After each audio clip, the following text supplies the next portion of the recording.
Bonsoir la famille, j'espère que vous allez bien. Nous allons continuer à résoudre les exercices.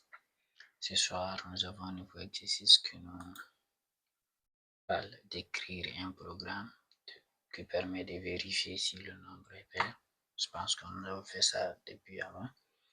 Et ici, il est impair. Si le nombre est impair, il calcule la somme des zéros à ce nombre. Donc, je fais le programme. Du coup, nous allons essayer de voir le résultat. Et là, ça c'est notre full algorithme au début. On va prendre le programme ici. On va aller plus vite. Nous avons la déclaration. Ici, nous avons deux valeurs. Nous avons le nombre n et la somme que nous voulons qui est s. Et nous utilisons ici les entiers. Du coup, on déclare toujours s égale à 0 parce que le départ de s c'est 0. C'est la somme. Lorsqu'il s'agit de la multiplication, on va mettre 1. Ok? Voilà. Donc, du coup, on va faire entrer le nombre. Ça peut être n'importe quel nombre. N'importe quel nombre. Donc, la première condition, si le nombre est divisible par 2 et que le reste donne 0, c'est juste ça qui doit sortir. Du coup, qu'est-ce qu'on dit? On déclare. Ça, c'est la formule pour vérifier. Du coup, ça, c'est la formule qui nous permet ici de vérifier si le nombre est divisible par 2. Donc, c'est n pour 102 égale à 0. OK? Du coup, ça, c'est la formule. On vient ici, lorsque c'est vrai, le nombre est divisé par 2. Là, ça va sortir, c'est un nombre pair. Si c'est le contraire, on revient ici. Donc, on va faire la somme comme l'exercice nous a dit. Il va calculer la somme des 0 à ces nombres. Donc, on revient là. On va dire quoi? Notre valeur n doit être supérieure ou égale à 0. Ça, c'est la plus petite valeur. OK?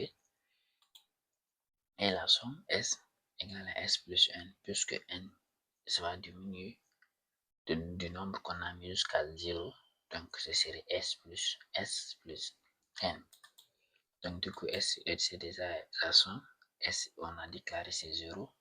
Donc, plus n. OK? Et là, n, puisque n qu'on va mettre ici doit être supérieur ou égal à 0, donc ça doit diminuer de 1 rang. À chaque fois, ça se diminue 1. Supposons qu'on a mis 10, ça serait 10 plus 9 plus 11 plus 8 plus 7 plus 6 plus 5, comme ça jusqu'à 0. OK? Voilà, c'est qu'elle a comme ça. Donc, ici, notre output. Voilà, c'est un nombre. Et voilà la somme de tous les nombres de 1 à n, qui est un nombre impair. Donc, on va changer. C'est 0, il fallait écrire ici. Au lieu de 1, on va mettre 0. Voilà. Donc, du coup, c'est simple. On va jouer notre programme, voir ce que ça donne. Supposons que je vais mettre 8. Ça me donne quoi? C'est un nombre pair. Vous connaissez que 8, c'est un nombre pair. Je vais continuer à jouer. Je vais jouer, supposons le nombre 11. OK? Donc, puisque 11 n'est pas la somme et n'est pas un nombre pair, donc ça va faire la somme de 11 jusqu'à 0. Donc, c'est sur 11 plus 10 plus 9, ok? Plus 8 plus 7 plus 6 plus 5 plus 4 jusqu'à 0. Donc, c'est ça. Et lorsqu'on va prendre notre exemple, prenons 21. Donc, vous voyez, ça nous donne la somme. C'est 231. Ok? Donc, voilà, ça c'est la fin de notre programme. Et prenez ceci comme un astuce encore pour pouvoir performer votre expérience sur la programmation.